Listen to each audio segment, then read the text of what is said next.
ਬਾਲ ਗਰੀਬ ਤੇ ਪੜ੍ਹ ਸਕਦੇ ਨੇ, ਖੂਬ ਤਰੱਕੀ ਕਰ ਸਕਦੇ ਨੇ। ਬਾਲ ਗਰੀਬ ਦੇ ਪੜ੍ਹ ਸਕਦੇ ਨੇ, ਖੂਬ ਤਰੱਕੀ ਕਰ ਸਕਦੇ ਨੇ। ਤੇ ਚੰਗਾ ਚੋਖਾ ਖਾਣ ਨੂੰ ਹੋਵੇ, ਲੀੜਾ ਲੱਤਾ ਪਾਉਣ ਨੂੰ ਹੋਵੇ, ਤੇ ਗੱਡੀ ਛੱਡਣ ਆਵੇ ਜਾਵੇ।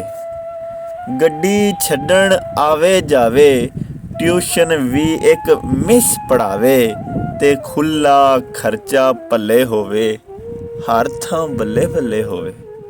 ਇਮਤਿਹਾਨ ਜੇ ਸਿਰ 'ਤੇ ਆਵੇ, ਕਿਸੇ ਨੂੰ 4 ਰੁਪਈਏ ਲਾਵੇ, ਤੇ ਆਪਣੀ ਥਾਂ 'ਤੇ ਉਹਨੂੰ ਭਾਵੇ, ਤੇ ਪੇਪਰ ਸਾਰੇ ਹੱਲ ਕਰਾਵੇ। ਤੇ ਜੇ ਨਾ ਇੰਝ ਦਾ ਬੰਦਾ ਲੱਭੇ, ਜੇ ਨਾ ਇੰਝ ਦਾ ਬੰਦਾ ਲੱਭੇ, ਤੇ ਮੱਥੇ ਜਾ ਨਿਗਰਾਨ ਦੇ ਲੱਗੇ, ਤੇ ਉਹਦੇ ਨਾਲ ਮੁਕਾਵੇ ਗੱਲ, ਉਹ ਪੇਪਰ ਯਾਰ ਕਰਾ ਦੇ ਹੱਲ। ਤੇ ਮੈਂ ਲਾਣੀ ਆ ਬੂਟੀ ਛੂਟੀ, ਮੈਂ ਲਾਣੀ ਏ ਬੂਟੀ ਛੂਟੀ। ਅੱਖਾਂ ਮੀਟ ਕੇ ਕਰੀ ਡਿਊਟੀ, ਤੇ ਮੂੰਹੋਂ 10 ਰੁਪਈਏ ਕਿੰਨੇ, ਉਹ ਛੇਤੀ ਕਰ ਫਿਰ ਦਈਏ ਕਿੰਨੇ। ਉਹ ਮਾੜਾ ਇੰਝ ਨਹੀਂ ਕਰ ਸਕਦਾ, ਉਹਦਾ ਬਾਲ ਨਹੀਂ ਫੜ ਸਕਦਾ। ਮਾੜਾ ਇੰਝ ਨਹੀਂ ਕਰ ਸਕਦਾ, ਉਹਦਾ ਬਾਲ ਨਹੀਂ ਪੜ ਸਕਦਾ। ਤੇ ਪਾਕਿਸਤਾਨ ਦੇ ਠੇਕੇਦਾਰੋ, ਐਵੇਂ ਗੱਲਾਂ ਨਾਲ ਨਾ ਸਾਰੋ, ਤੇ ਕੁਝ ਨਾ ਕੁਝ ਤੇ ਕਰ ਵਿਖਾਓ, ਕੁਝ ਨਾ ਕੁਝ ਤੇ ਕਰ ਵਿਖਾਓ।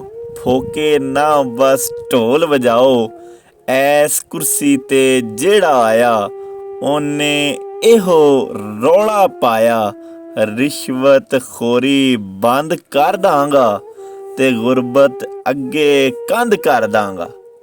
ਰਿਸ਼ਵਤ ਖੋਰੀ ਬੰਦ ਕਰ ਦਾਂਗਾ, ਗੁਰਬਤ ਅੱਗੇ ਕੰਧ ਕਰ ਦਾਂਗਾ। ਪਰ ਨਾ ਕੋਈ ਇੰਝ ਕਰ ਸਕਿਆ, ਪਰ ਨਾ ਕੋਈ ਇੰਝ ਕਰ ਸਕਿਆ, ਆਪਣਾ ਬੋਝਾ ਨਾ ਭਰ ਸਕਿਆ।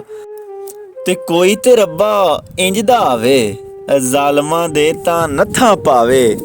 ਸੁਣ ਜੋਗੀ ਦੀ ਅਰਜ਼ੀ ਮੌਲਾ, ਰੋਜ਼ ਰੋਜ਼ ਦਾ ਮੁੱਕੇ ਰੌਲਾ, ਰੋਜ਼ ਰੋਜ਼ ਦਾ ਮੁੱਕੇ